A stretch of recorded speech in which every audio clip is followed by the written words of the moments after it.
Hi, and welcome everyone to today's session where we're going to discuss the role of offshore wind and finance together in delivering on Ireland's energy targets and our net zero ambitions. The event today has been organised by Climate Finance Week in cooperation with the Temperus Aurora Fund. The Temperus Aurora Fund was established 3 years ago by the Renewables Energy Investment Team in Temporous Capital, and it's headed up in Ireland by Austin Coughlin. The strategy of the fund is to provide patient, long-term capital to stimulate the development of renewable energy projects right across Ireland. And that capital definitely has to be patient because some of those projects take a really long time. And it's backed by the Irish Strategic Investment Fund. It's already made significant investments into onshore wind across Ireland. And over the weekend in the papers, you may have seen that it has launched its offshore platform, Offshore Wind. The offshore wind platform already has a number of projects in development, but I'm going to leave Vanessa O'Connell here to discuss that in terms of the plans for Offshore Wind in due course. So in Ireland, we've already made a commitment to net zero. We already have really ambitious targets around renewable energy in the Climate Action Plan 2019 and in the programme for government. And no doubt there's even more ambitious plans coming in the new Climate Action Plan that's to be released shortly.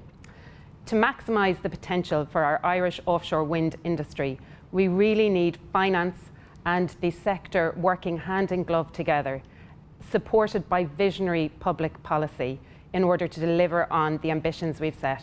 And ambition is no longer the challenge. It's the delivery of that ambition that is going to be the challenge.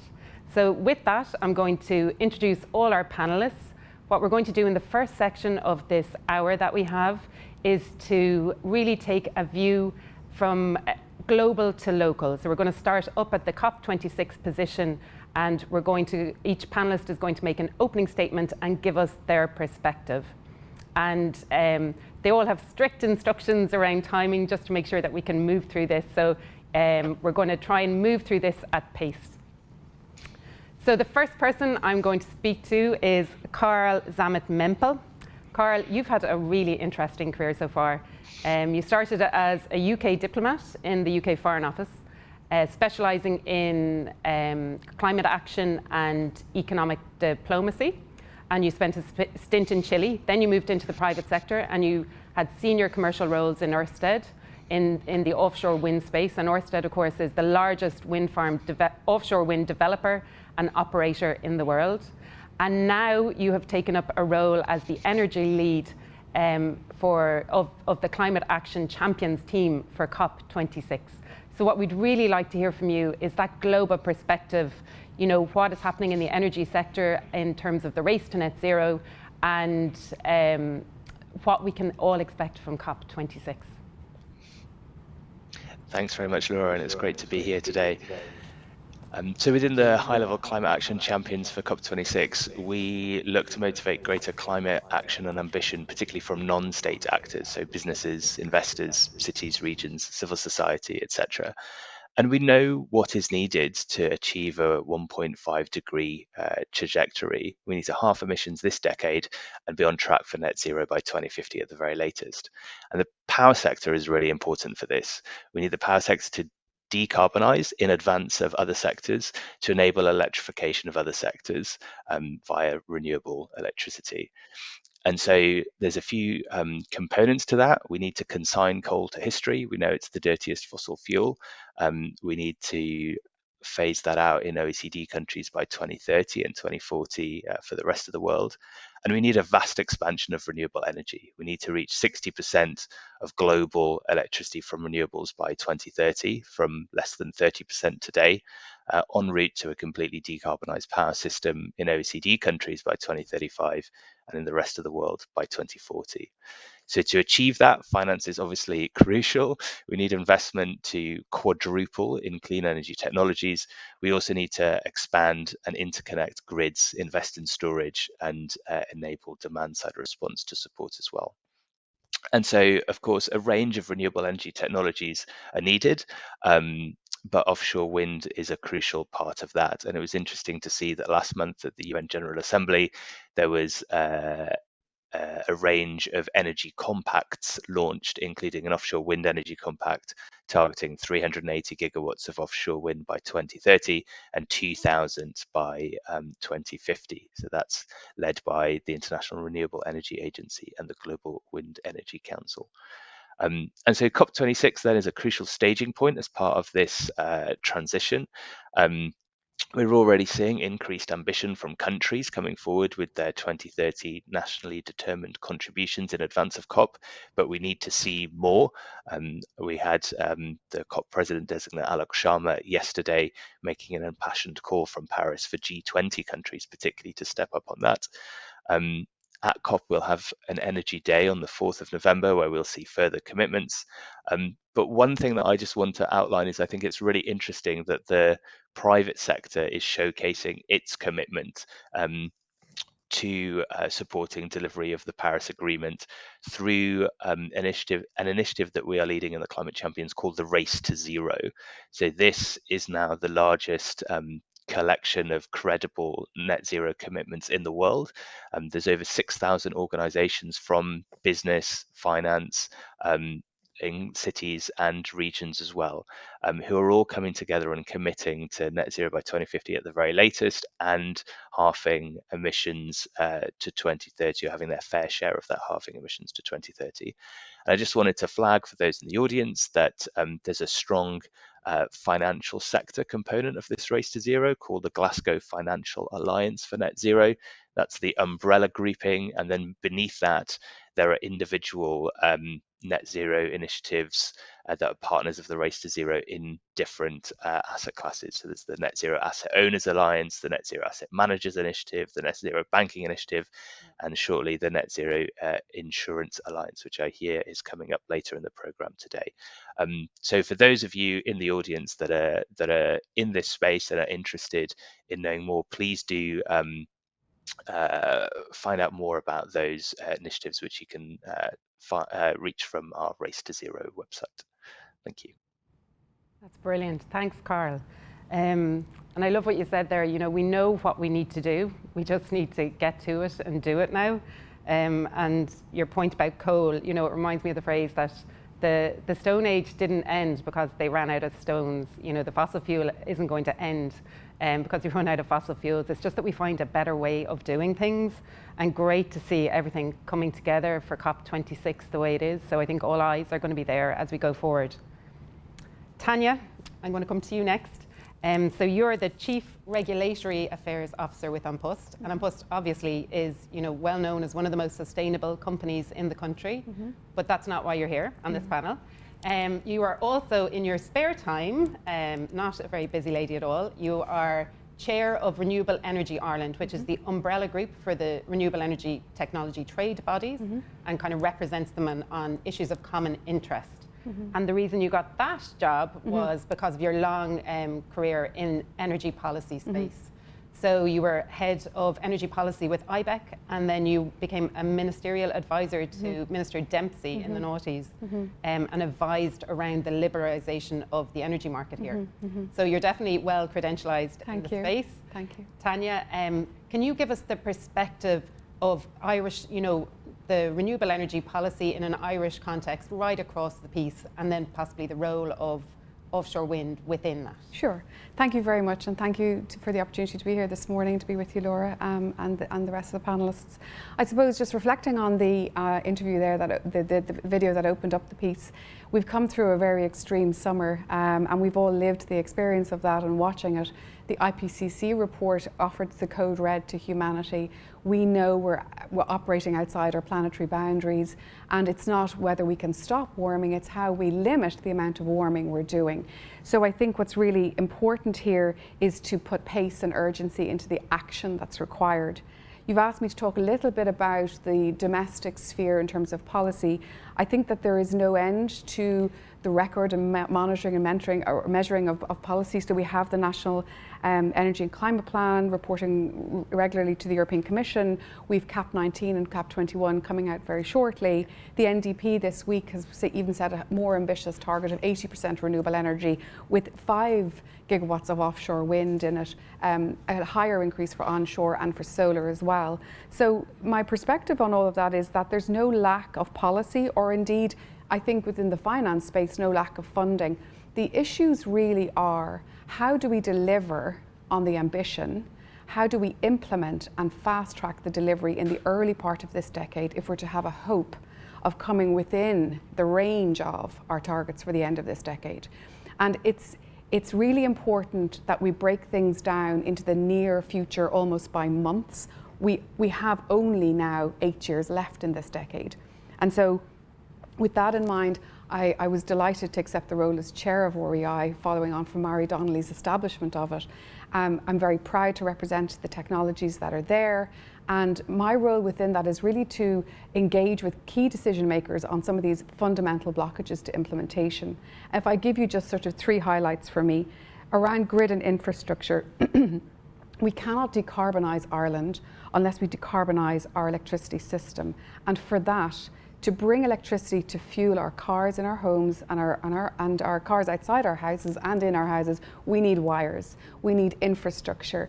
This is a hard physical market in terms of the infrastructure, and we need everybody to understand that to tackle those challenges that have been highlighted on camera, what we need is to actually get the grid into the ground. So I think that's important to communicate that message widely, broadly, and get a collective sense of action around that. The other, I think, blockage, and I do want to commend the department and the minister for issuing the offshore res auction and the terms and conditions around that this week. That's very laudable, and it will offer certainty to those like Temporis that are investing large-scale capital in Ireland. And we're very lucky to have that flow of capital into the country and into the economy, and the opportunity to establish an industry around this. We also need it to decarbonise the system. So the point I'm trying to make is that the understanding when these auctions will arrive, having regularity to them and predictability to them is very important for those that are investing and trying to build. So if we look at Res 1 for onshore, that was very successful. The price was very high, and we need to think about why the price was high, and we need to fix why the price was high. But a signal that says to the market, we're not doing Res 2, not this year. That sends a shiver up the spines of people, because they want to know when they're going to get certainty. They need, I think, every 2 years a plan to know when they're going to get their auctions out.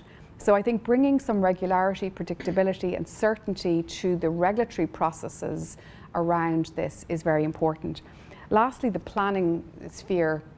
You know, a lot of progress has been made here, but we have now a whole new industry establishing offshore, and we have a whole new planning regime beyond the territory. So what we'd be looking for there is really, you know, to get the MAP bill through the Oireachtas in this quarter, you know, to allow phase 2 consents for MAC to proceed, and to get an offshore committee established to actually make sure that those that are investing, those that are building, the grid, ESB, crew, all of the stakeholders are brought together to work on a monthly basis to deliver, you know, to this target rather than to the policy ambition. I'd lastly just finish on hope. I think it's always important to have hope. And I think one of the interesting things here to me is how far ahead of politicians and everybody else our citizenry are, and our children are. So the Citizens Assembly on Climate Action has produced one of the most amazing reports that I've seen. And our children's activism, it just is an imperative for us to act. So we actually have in the psyche and in the citizenry a capacity there and a willingness. What we need to do is translate that into acceptance and support for the infrastructure that's required to deliver the decarbonised agenda. And really make those connections. Okay, you support climate action, so support grid, or support whatever it is. That's really brilliant.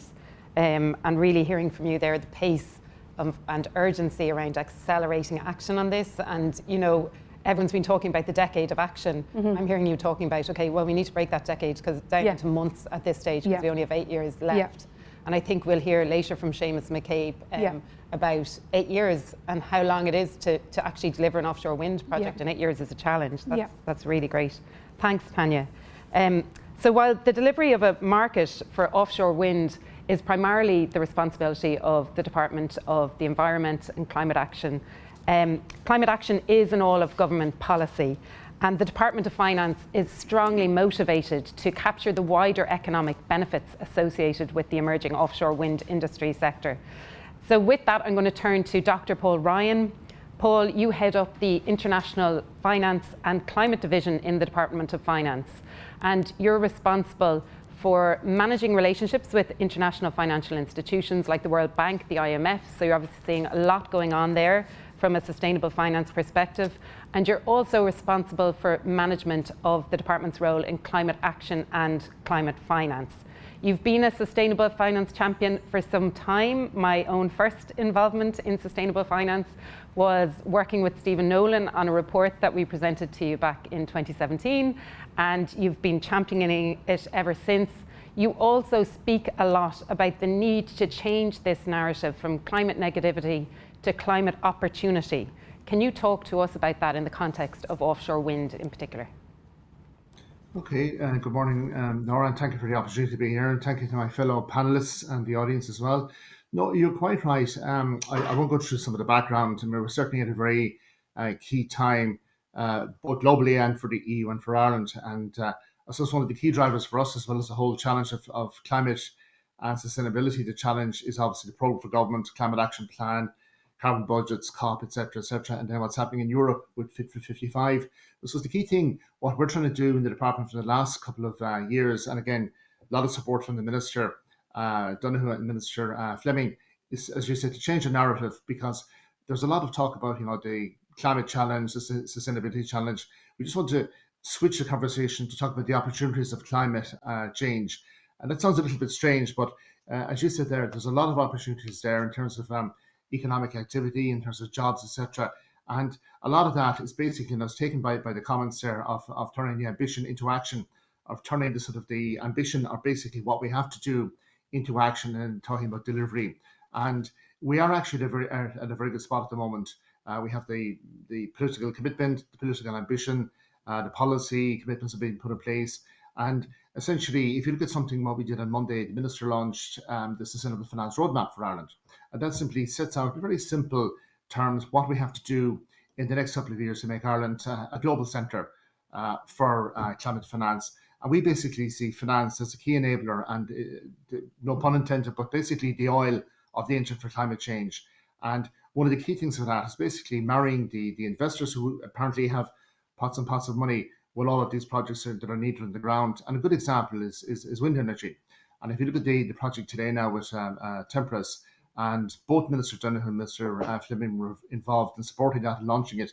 And it's a prime example of the state through ISIF working very, very closely with the private sector, and then basically getting things done on the ground, so to speak, in terms of the wind energy, and then plugging it into the grid.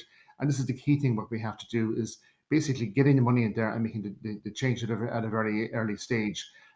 We're in a very good spot at the moment. I mean, we do lead in terms of financial services, we lead in financial technology, and then in terms of sustainable finance as well. Laura, you say it seems only 4 years, but a lot has happened in those 4 years. Yeah. But in that time, we've done an awful lot of work with Euronext, we've done a lot of work with the European Commission, and we're in a very, very good place to get to the next level. And we have a very strong banking industry, asset management, insurance, etc. And we really see finance as one of the key things there. And there is a lot of challenges happening. I have a meeting when this is finished on Fit for 55, the European proposals, 10 very large proposals that are coming out of Europe over the next couple of years, more or less making the European Green Deal tangible on the ground. But again, finance is a key part of that as well too, and I think we're in the right spot for that. In terms of wind, as you say, I work with the international institutions such as the IMF, EIB, etc. And there's plenty of evidence there that basically wind energy, and I come from West Cork, would provide far more jobs and more steady jobs and better paid jobs than fishing at the moment. And that's not to say fishing is a bad thing or anything like that, but there's a lot of jobs that are coming out of there in terms of wind energy, offshore wind energy. First and foremost, it's obviously creating the energy linking to the grid and helping the low carbon transition. But then obviously then there's jobs in terms of servicing the wind turbines, and then giving jobs to people in ports around the coast in servicing these as well. And certainly that's something people wouldn't have thought 3 or 4 years ago. I've looked at the research from the IMF and the World Bank, and there's certainly an awful lot of jobs coming out of there. And then you have examples like Norway that have done this as well too. So I think that's the kind of thing we have to basically sell to people. There are big changes coming down the line in terms of climate, sustainability, etc. However, there are opportunities there, and one of the key things is in terms of energy. And Tanya's quite right there, is to say, look, start putting in the energy first and foremost, change the transition to low carbon there, and then have things ready then for electric vehicles, etc., etc. And as I say, we're in a sweet spot at the moment. And again, just to thank the investors behind Templars, I think it's a very, very good example. And certainly in the department, we would certainly hope for far more examples of that kind, Laura. Thank you. Great to hear. And really great to hear the link there between financial services and finance and what we need to do on climate action. And I think you sketched out really well the opportunity for Ireland there. This isn't just about electricity.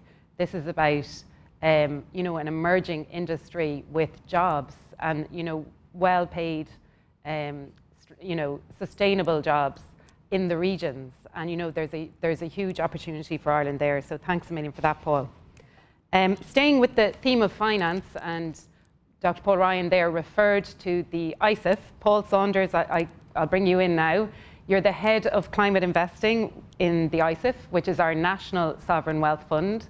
So basically, our money as taxpayers, you're investing that to make a financial return going forward.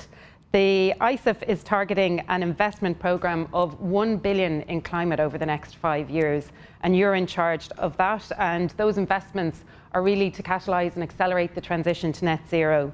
To date, your investment in offshore wind has been via the Temporis Fund into Inish Offshore Wind. Can you tell us a bit more about the broader ISIF climate mandate, and then about why you think offshore wind is a good investment opportunity for the ISIF and for taxpayer funds? Yeah, of course, Laura. So thanks very much. It's great to be here. I'd like to start perhaps with a few comments about the ISIF mandate and how we think about the offshore opportunity. So we are Ireland's €9 billion sovereign investment fund, and we invest along a double bottom line mandate to generate commercial returns and economic impact in Ireland. Climate is one of our core investment themes. It's always been an area of focus for us. We've actually made over 300 million of climate-related investments to date, one of which, as you say, was our €50 million commitment to the Temporis Aurora Fund made a few years ago, which we're delighted to see has now launched the Inish Offshore platform. Our investments so far have primarily been in the areas of renewable energy value chain, where we felt we could be the most additional and catalytic. Although we've also made investments in the areas like forestry and clean tech. But there's two key words there for ISIF: the additionality. So we seek to be additional wherever we can, and to be a catalyst for new investment activity to make things happen that wouldn't otherwise happen in the Irish market.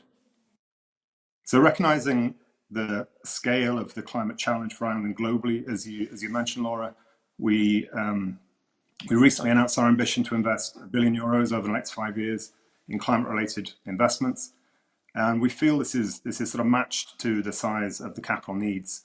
The recent IMF report, referring to 20 billion a year out to 2030. So, significant amounts of capital needed, and a large chunk of that will need to be private capital. So ISIF has a very important role in crowding in that private capital to the Irish market. I think it's very relevant as we think about the scale of the offshore wind opportunity. As an example, ISIF today has invested €5.2 billion in Ireland, and that has served to crowd in €8.9 billion. So that's a multiplier of 1.7x on top of our own investment. We envisage our investment being spread across sort of two-pillar strategy. The first pillar looks at delivering on Ireland's 2030 targets, which will be outlined under the government's climate action plan. And we think that'll largely take the form of sustainable infrastructure and also the supporting ecosystem that's needed to effectively operate that. Clearly, offshore wind is going to be a very significant part of this. The 5 gigawatt target referred to earlier by 2030, and we're looking for opportunities to deliver this. And the Inish platform, I think, is a very welcome addition in that regard. We think it's a really attractive asset class, offshore wind. So you have a free, relatively predictable resource. Core technologies are now well established, very bankable, and that's evidenced by the amount of capital that's available to build out these projects at scale. We also need to think about the range of investment that's going to be required. So, not just the turbines, but the supporting grid, the port infrastructure, the companies doing the operation and maintenance of these developments and so on. And these are all potential areas of investment for ICIF as we look at building out actually the whole offshore industry. The second pillar is, as we look beyond 2030 out to net zero, ICIF are going to be looking at new technologies, new business models that can support the transition to net zero, and particularly the risk capital that will be needed over the next few years to get these off the ground. Again, we think offshore wind is going to play a really important role beyond 2030. Technologies like floating offshore are going to become much more widespread and mature, and Ireland can look at potentially exporting energy, for example, via hydrogen from electrolyzers or via interconnection with our big European neighbours. So we think, also as referred to earlier, it's going to play a really important role in the decarbonisation of some of our other sectors like transport, for example. So I think, in summary, the challenge for ICIF then is to think about how can we deploy our capital in a way that's really the most catalytic for building out the offshore wind industry. Yeah. Brilliant. Thanks, Paul, for that. And, obviously the development of Inish by Temporis is a really great, tangible example, I think, for people about, okay, this is what the ICIF does, and it puts its money in, and then now you're seeing real impact on the ground. So it's really great to see that. And so, I think that's really clarified that these investments in offshore wind are, well established as an attractive asset class for investment. It's bankable, it's attractive, as Paul just said there. And so to you, Vanessa, in terms of actually delivering these projects that need to be delivered, you've worked in the offshore wind sector for over a decade. I think you were called a veteran over the weekend in the papers, which is a bit of a double-edged sword. But most recently, you were head of asset management in the Hornsea wind farm, Hornsea 1, which is the largest offshore wind farm in the world, so 1.2 gigawatts. So we'd only need 4 of them to deliver on our targets to 2030. You've held senior management positions across the offshore wind development cycle, and you're now bringing all of that experience back home with you as you come back to head up Inish Offshore Wind. Can you talk to us about offshore wind from the project developer and the delivery perspective, and give us an overview of your plans for Inish Offshore? Yes, delighted to. Thank you, Laura, and thank you to all of the panellists. I am delighted to be here today as part of the week where we're launching Inish Offshore Wind. Inish Offshore Wind is a renewable energy company which will be focused on developing offshore wind projects in Ireland. We are backed by Temporis Aurora Fund, and that is backed by the Ireland Strategic Investment Fund. Our vision is to enable a sustainable energy future for the people of Ireland. We want to ensure that the people of Ireland benefit from our success, not just from the backing of ICIF, as Paul just laid out, but also from the employment and community benefits that will be generated from our projects. We've heard from Tanya about the ambition for renewable electricity in Ireland and the 5 gigawatt target for offshore wind. We want to make a substantial contribution to that. We have projects off all over the coast of Ireland, off the east, off the south, off the west, and we're looking to initially develop out 1 gigawatt of offshore wind capacity. That will generate enough energy to power over 800,000 homes. It will also enable 2 to 3 billion capital investment within the industry. We're currently building a strong team, and we're looking for experienced energy professionals to join us. So if anyone is out there, please get in touch. And as Laura says, I have spent the last 10 years working in offshore over in the UK, and I know how hard it is. It's hard, but I'm incredibly optimistic of what we can do in Ireland. So I'll echo some of the points that Tanya already made in terms of where we are and where we need to go in terms of offshore wind to make it a success in Ireland. Looking to the positives, it was fantastic to see the publication of the National Marine Planning Framework in July this year. This is the first marine spatial plan for Ireland, enabling us to build out our marine environment. On the back of that, we've seen the Marine Area Planning Bill going through the Oireachtas, and we're seeing a real commitment, as Tanya says, from the government to get that enacted by the end of the year. That's really important because it's the consenting framework for offshore wind in Ireland. It will also set up a new regulatory authority called MARA and a regime for protecting our marine areas. We've also seen the commitment from government in terms of RES, 3 auctions before 2030. That's fantastic. But there are still some challenges ahead, which I'm really committed to working with the industry to solve these, and I really think we all need to be working together. So to point out 3, I think firstly it's resources, making sure that our government departments and the other relevant entities such as On Board Planola, Airgrid, National Parks and Wildlife Services are supported and sufficiently resourced to make sure that we can deliver on the offshore wind ambitions. And really welcome the announcement from On Board Planola that they're going to be setting up a new marine and climate team. Secondly, the Irish supply chain. There currently is a risk that some of the early offshore wind projects will be built from ports outside of Ireland. We shouldn't let this happen. We need to be working together to make the necessary strategic investments in our ports to enable the supply chain and the jobs to come to Ireland. And then grid. Again, this is a challenge. We don't currently have the infrastructure to build the 5 gigawatts of offshore wind. And I'm really looking forward to seeing Airgrid's Power Systems Vision Report 2030 due for publication later this year, where we need to see the public and the political support for infrastructure and be all working together to get that support behind it. So yeah, I'd just like to say really excited to be back in Ireland. You know, it's quite personal for me. You know, I'm Irish, I've been working in the UK, I've been looking over at the Irish waters for the last number of years. I believe the time is now and we all need to work together to deliver success for offshore wind in Ireland. That's brilliant, Vanessa. Definitely, I'm hearing echoes of, you know, exactly what Tanya was talking about there in terms of it's personal. Yeah. You know, we really want to make this happen. And again, the pace needs to accelerate. And that, you know, the challenges are well recognised and they are clear. And it's really about everyone kind of working together to overcome them. But these projects will take time to build. And there is a race against time at this stage if we want to deliver the 5 gigawatts by 2030. Seamus McCabe, I'll bring you in now. You're another veteran of the offshore wind sector with Irish Links.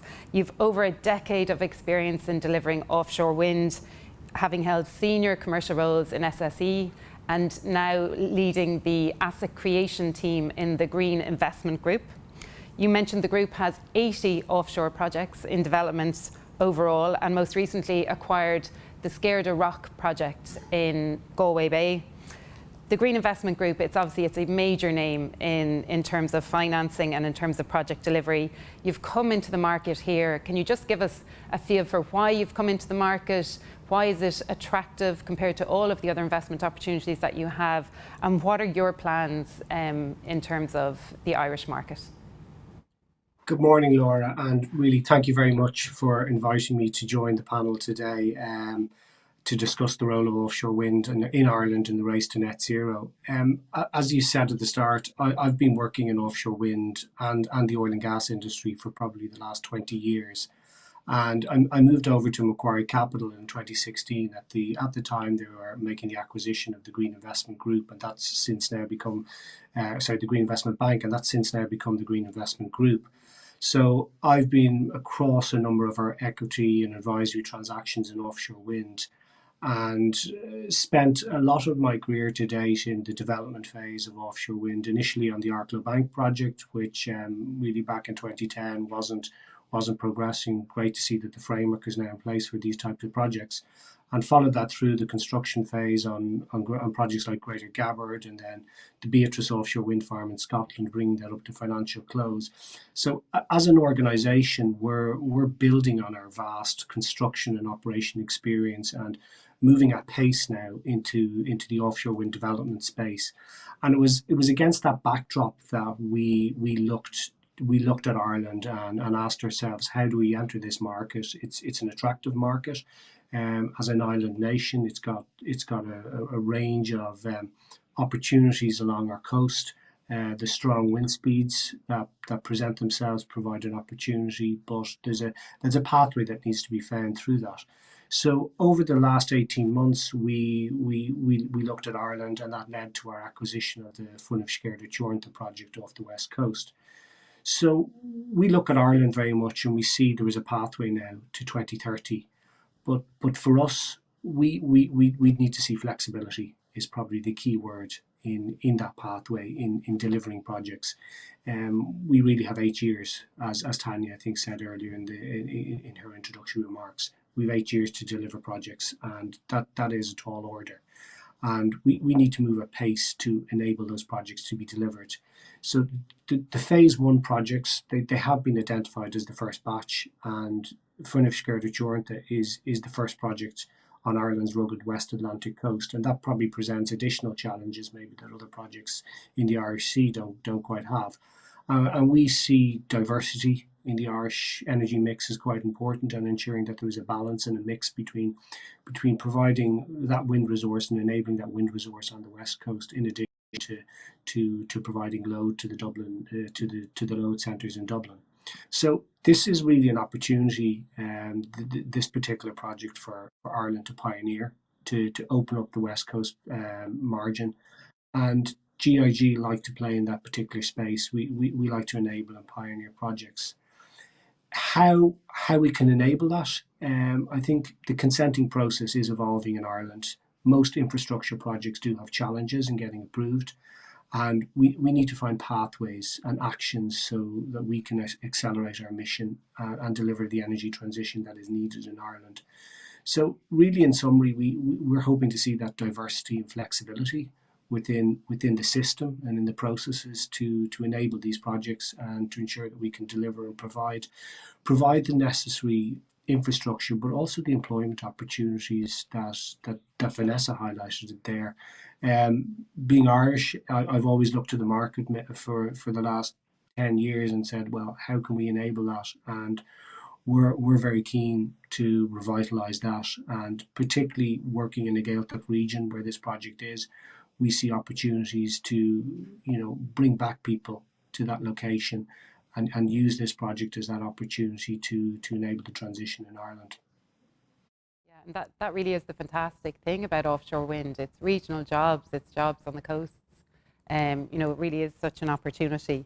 So definitely hearing from you the need for diversity and flexibility in the system, but that there is a real opportunity here for Ireland to do some pioneering projects, particularly off the west coast, in terms of the Fuinneamh Scairde, I think I've got that right, project. I was being a chicken earlier and saying Scairde Rocks. So thanks, Seamus, and that's the end of the opening statements.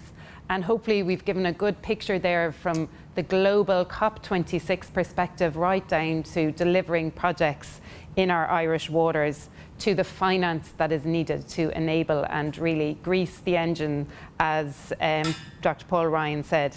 So now we're all on the same page. I'm going to ask a few questions to the panel now. A couple have come in on the system, and just to the other panelists, I'll probably direct it to one person, but everyone just feel free to jump in, and to the audience, please feel free to add any more questions as you think of them. Carl, I suppose might go back to you. We haven't heard from you in a while, and bringing your perspective, I suppose, of what other countries are doing and doing well. What does Ireland need to do to reach net zero? Well, thanks so much for the opportunity to come back on that. Maybe just one reflection then from my side on this. Yeah. I think crucial that the policy framework is set so that the investment can flow into low carbon technologies. And we've seen, I think, in other places that when that's happened, there's then been an ambition loop whereby the government sets the framework, and then industry, knowing that there's that consistent policy framework there, can go in and invest and make the progress that's needed. But also conversely, the other way around, when industry is is leading in terms of decarbonisation targets, and kind of credibility in terms of that pathway, for example, through membership of Race to Zero, otherwise, then that enables governments to then move further and faster in terms of their decarbonisation strategies when they know that industry is behind the approach. So that's the ambition loop in action. Yeah, and you mentioned that in the prep call, this idea of a reinforcing ambition loop, and I'm definitely going to steal that phrase. It's a really good one. And we're definitely seeing that, and even in Ireland, in, I suppose, the corporate space outside of renewable energy, we're seeing, large corporates and SMEs, public and private, stepping up and signing up to the Business in the Community Low Carbon Pledge, along with setting SBTI targets and signing up to the Net Zero Alliance. So, all of those things, I suppose, give comfort to the policymakers and to the renewable energy industry that there is going to be demand. Maybe I can yeah, of course. Because I think in Ireland, we're starting on that ambition loop. From an offshore wind perspective, we have a 5 gigawatt target, but we have around 40 gigawatts of potential projects in the pipeline. Yeah. The developers are here, the ambition is here, and we're seeing the policy coming through. And if we get that policy enacted by the end of the year, I think we're really off to a flying start. Yeah, brilliant. And that did come up. Like, this isn't just about energy security and clean green energy for Ireland. It isn't just about offshore jobs, jobs in the offshore wind sector. It's also about the export potential. This could be like our oil in terms of exporting electricity if we get up to those 40 gigawatts. Can I add just one comment to that? I think one of the things that's kind of really centre in policymakers and politicians' minds right now, across Europe and domestically, is the whole energy security space. I don't see the two as mutually exclusive, but rather mutually reinforcing. So as one of the panellists there, but I think it was Seamus said, getting that diversity of resource in train, activating the capital that's at play, getting the projects built, actually helps to sort of dovetail both and tackle both objectives, which is to decarbonise but also to secure our energy supplies. Yeah. And it's so important when we're at the end of long gas pipelines that can be diverted in other directions if it's so desired. One other, I suppose, given particularly Climate Finance Week that's in it, Dr. Paul Ryan, I might just ask you, you mentioned earlier the Sustainable Finance Roadmap, and this week you participated in the Global Coalition for Finance Ministers in relation to climate action. Can you give us your perspective, on the role both of financial services and of financial policy in terms of steering capital towards greener investment? Okay, Laura, thank you. Just before I go there, Tanya's quite right about energy security, and this is a huge issue. At the Eurogroup meetings last week, and the ECOFIN, the minister in his Eurogroup role, he's the president of it, as people know, raised the whole issue of energy in Europe as a big issue. First of all, not just in terms of affordability and the recent prices, but then also energy security as well. And one of the big issues that we're dealing with, and across all the multilateral development banks, is this issue of energy security. And we are pushing the idea, which is quite true in Ireland as well, is that by developing your own natural resources such as wind, you will have security, and then obviously, hopefully cheaper prices then, and something to tap into. And it's something we forget about a lot. And the multilateral development banks, such as the World Bank, etc., are putting a lot of effort into that, particularly for developing countries, because again, a lot of them are very dependent upon fossil fuels, which are, first of all, they're damaging the planet, but secondly, then they're getting more and more expensive. Then thirdly, they're not secure. So I think this is a very important point, again, that we sort of don't really think about quite a lot, Yeah. But look, to get in terms of the question there, Laura, we the Commission of Finance Ministers, a bit of a mouthful on during the week on Monday and Tuesday. And so the key thing there is basically the sort of richer countries in the north helping the poorer countries in the south. One of the big areas there is information exchange, but also to try and put everyone on the same page, so to speak, in terms of the transition to a low carbon future. And one of the big things there again is, looking at the area of climate finance. And in this area, it's actually quite interesting because some people just see the issue as climate, other people see it as climate sustainability. And then recently there's been discussions about the diversity, but very little discussion actually about energy, which is quite interesting because it is actually one of the key drivers here. So what we're trying to do with some of the countries is just saying, look, Obviously, we have a climate and sustainability challenge. I mentioned already about the opportunity for economic activity and jobs, etc. And that's something we're selling to people. But one of the big things here is basically using climate finance, first of all, for adaptation and mitigation, the normal stuff that we do, but then to look at things like energy, and that basically money can actually target from another angle of reducing carbon, reducing emissions, etc. And that's one of the big things we're dealing with. We're also then working with people in terms of sustainable finance roadmaps, helping developing countries, but also then looking at things like green bonds that the NTME do, and then sovereign wealth funds, which ISIF do as well. So it's a big area of basically sort of the wealthier countries sitting down with the poorer countries, and then basically developing their skills, their talent, etc. One of the big areas we have is capacity building for developing countries, and that's basically giving them the tools and the means to sort of do this work themselves, and then have an exchange of information, exchanges of skills and talents. And I suppose in the end, what we want to do, number one, is to help them obviously deal with the climate challenge, but number two then is, from hearing the other speakers there, and there's an awful lot happening, a lot of exciting things happening in wind, but over time have Irish companies and people working in Ireland, again, helping these developing countries, but also working there and getting jobs back, getting economic activity back into Irish businesses working abroad. So Laura, I'll leave it there, but that's just a short flavour of what we've done this week. That's great. Thanks, Paul.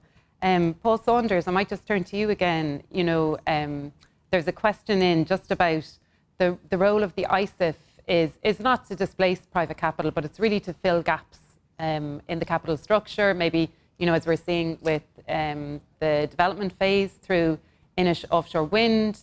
But I'm curious, what other kind of gaps or I suppose risk capital or higher risk areas do you think there are in the offshore wind space that the ISIF might be interested in due course?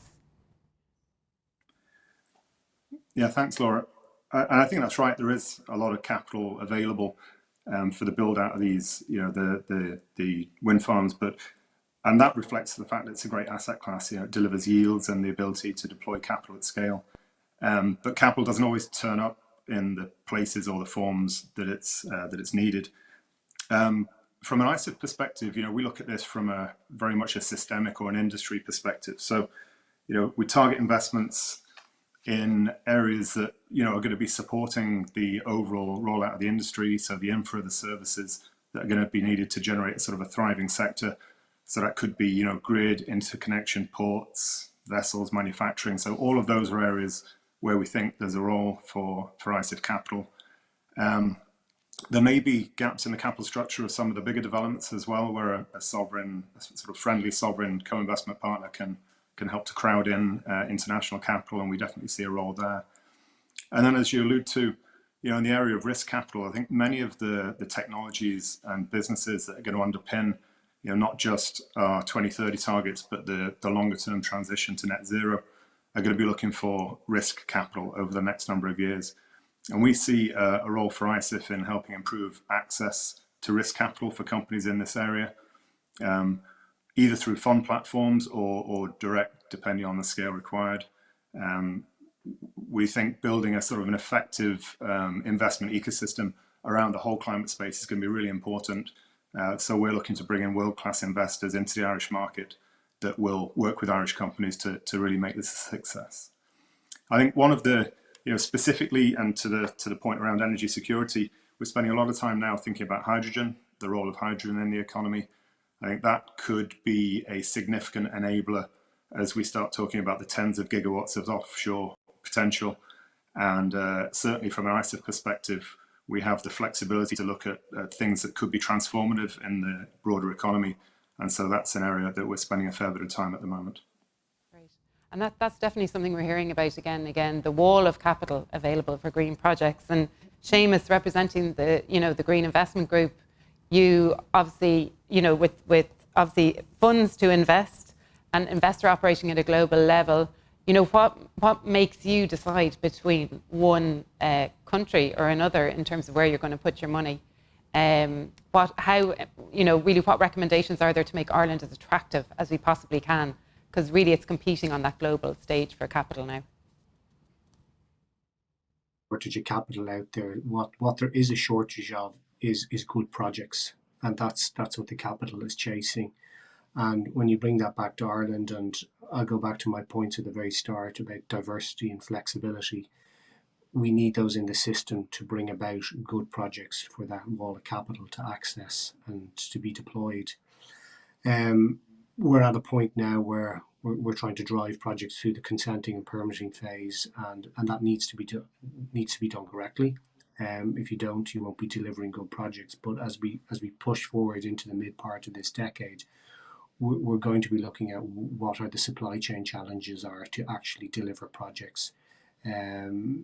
The global outlook at the moment for projects out to 2030 is we've about 35 gigawatts of offshore wind installed globally. There's a further 63 gigawatts under construction, and then when you bring that next level up, you've about 73.6 gigawatts of projects that have met FID, and some of those projects that have met FID already, they may be executing in 2026, but they've made contracting decisions at this stage around how they're going to install those projects. So Ireland will be competing against that global supply chain and looking for those services to be available to deploy 2030 targets. And it'll come down to, can we access the vessels, the equipment that are needed, the jack-up installation vessels, the DP vessels that move around globally to deploy projects.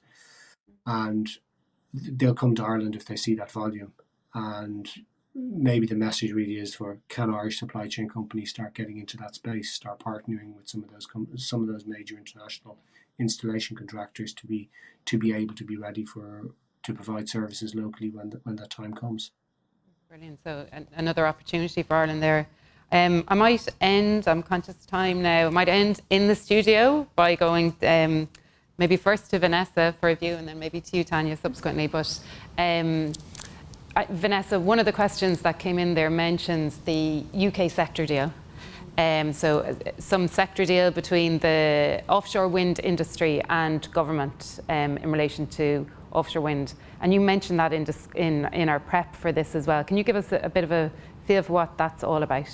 Yeah. So I think what I'm hearing with Seamus, in terms of the challenges of supply chain, and I think for me, there's a real opportunity. We have the sort of signal from government in terms of the policy, but I think we need more. Yeah. The sector deal is an industrialisation strategy for offshore wind in the UK. The UK is the global leader in offshore wind, and we can take inspiration for that.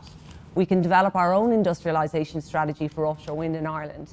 That's effectively a handshake between the government and in the industry, all working together to deliver offshore wind, and it also will send a signal to the world that we're serious about offshore wind.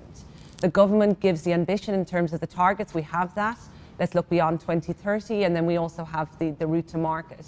And then the industry needs to come together and start making commitments around supply chain. So for example, in the UK, they're committing to a 60% local content base over the lifetime of the asset. We need to come together with all the industry and all the stakeholders. What is the level of ambition that we want in Ireland? And what is the pathway to get there? As Tanya says, let's not just talk about where we're going to get to in 5 years. Let's not talk about where we're going to get to in 6 months, 12 months. Let's do the pathway and make it real and make it achievable. For me, I think it's a bit of a call to action, really. We've got some great people on the panel. There's really committed people across the industry. Let's all get together and make this a success for Ireland in terms of offshore. And was there something in the sector deal about local content in the UK?